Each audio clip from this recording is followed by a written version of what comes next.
Hello guys, welcome sa ating lutong bahay. Ito meron tayo ngayong salmoniting paksiw. Maraming lamas, merong kamyas, sili, kamate, sibuyas at mga luya. Yan, mayroong napakasarap po guys sa ating paksiw na salmoniti. Yan ang ating meron din tayong karning pork na nilagyan ng pichay.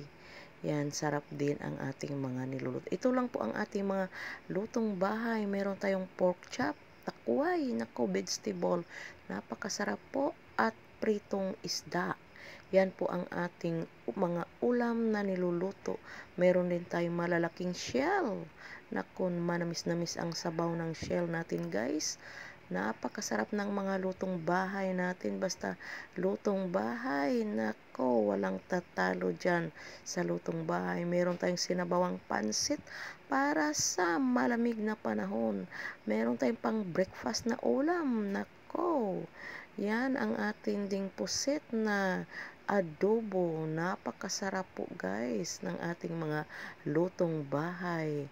Masarap talaga. Meron tayong kinilaw na isda. Nako guys, ubos na naman ang ating bahaw nito. Fried chicken, paborito ng mga bata, ng mga kiddos natin. Nako guys, ang sasarap. Adobong baboy, pork na naman ang ating niluluto sa ating lutong bahay. Nako, masarap talaga guys pag lutong bahay. Pang long life, pansit, this is it. Nako, come on, kinilaw na lukot at balat. Nako, sampat. At merong fruits na pineapple.